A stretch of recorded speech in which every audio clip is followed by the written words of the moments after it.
کہتے سویرے سویرے آیا تو کہنے لگا حضور مجھے توبہ کرا دیں، آج کے بعد نہ جھوٹ بولوں گا، نہ حرام کھاؤں گا، نہ شراب پیوں گا۔ تو کہتے ہیں جتنے لوگ بیٹھے تھے کان کھڑے ہو گئے، کہا تجھے کیا ہوا؟ کہنے لگا 11-12 سال کا نوجوان آیا مجھے توبہ کرا گیا، چڑھتی جوانی، 11-12 سال 14-15 سال کا بچہ مجھے توبہ کرا گیا۔ تو کہتے ہیں ہم محب حیرت ہوئے کہ اتنا سا بچہ؟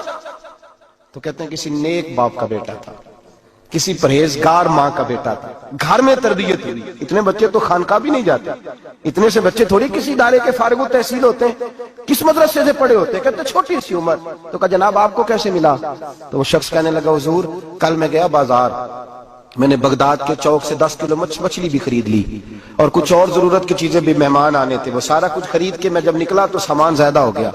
چوک میں مزدور بیٹھے ہوتے تھے، میں نے کہا بھئی میرے ساتھ فلاں محلے تک سامان پہنچانا ہے۔ وہ بچہ کہنے لگا چچا اگر میں چلوں تو، میں نے اس کو ایڈریس وغیرہ بتلایا تو 3 دینار مزدوری طے ہو گئی سامان گھر پہنچانے کی۔ کہتے میرے ساتھ وہ نکلا اور جب رستہ طے کرنے لگا تو رستے میں گرمی بڑی سخت تھی، ظہر کا وقت تھا، ذرا ہم نے چند قدم اٹھائے، 2-4 گلیاں گزرے تھے کہ اذان ظہر کی آواز آنے لگی۔ تو کہتے ہیں بڑی منت کے انداز میں، بڑی گزارش کے انداز میں میری طرف دیکھا، عمر چھوٹی سی ہے، کہنے لگا چچا اگر اجازت مل جائے تو میں ظہر کی نماز پڑھ لوں۔ کہتے ہیں میں ایک جگہ پھٹے پہ بیٹھ گیا اور گپے کرنے لگا، سامان وہاں رکھا، میں نے کہا پڑھ لے نماز۔ کہتے ہیں بچہ نماز پڑھنے چلا گیا، باقی لوگ دیر سے آئے، وہ نماز پڑھ کے جلدی آ گیا۔ میں نے کہا بیٹے تو جلدی آ گیا ہے؟ کہنے لگا اس لیے جلدی آیا ہوں کہ آپ یہ نہ سمجھے یہ کام چور ہے، میں نے نفل چھوڑ دیے ہیں، فارغ ہو کے پڑھ لوں گا۔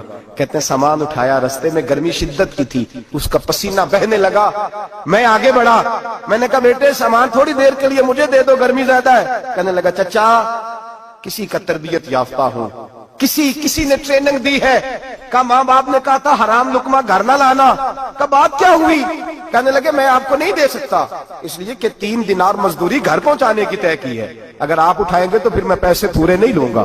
دامان نے توکل کی یہ خوبی ہے کہ اس پر پیبند لگے ہوتے پر دھبے نہیں ہوتے، میں پھر مزدوری پوری نہیں لوں گا، پیسے کم لوں گا۔ کہتے ہیں میں محو حیرت ہو گیا، اس جوان کی بات نے میرے سارے وجود تھر تھر کما ڈالا کہ اس دور میں اس قسم کے لوگ۔ کہتے ہیں گھر لے گیا اس کو، میں سامان رکھا، میں نے کہا تم جہاں ٹھہرو میں 3 دینار مزدوری لاتا ہوں۔ کہتے ہیں پیسے لینے گیا تو بیوی کو بتایا بڑا نیک ہے، بڑا پرہیزگار جوان ہے، کہنے لگی روٹی پکی ہوئی ہے، اسے کہو دوپہر کا کھانا کھا لے۔ کہتے ہیں میں باہر گیا، 3 دینار تھمائے، میں نے کہا بیٹے ایک بات مانو گے؟ تو کہتے ہیں 3 دینار دے کے کہنے لگا اب تو آپ مالک ہو گئے، میں نے نمک کھا لیا ہے، اب تو ہر بات مانوں گا، اصلہ نال جے نیکی کریے نسلہ تاک نہیں بھول دے، میں اب ہر بات مانوں گا۔ تو میں نے کہا دوپہر کا کھانا کھا لو۔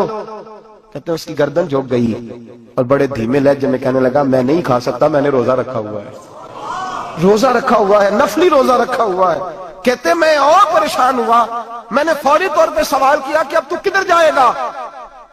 تو کہنے لگا اب میں کہیں نہیں جاؤں گا، میرے 1 دن کا خرچہ میرے ماں باپ نے جو ڈیوٹی لگائی ہے وہ 3 دینار ہے، پورا ہو گیا ہے، اب میں باقی جو وقت بچے گا یا قرآن پاک کی تلاوت کروں گا یا محمد عربی پہ درود و سلام پڑھوں گا، میں اب کوئی اور کام نہیں کروں گا۔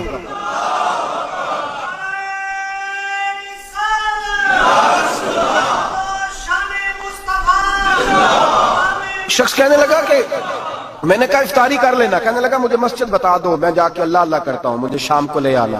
افطاری ہمارے ساتھ اس کی طے ہو گئی، مسجد چلا گیا، مغرب بعد لینے گیا تو کہنے لگا عشاء کے بعد آنا، اب تو میں نے پانی سے افطار کر لیا، کھانا کھانے جاؤں گا تو جماعت رہ جائے گی۔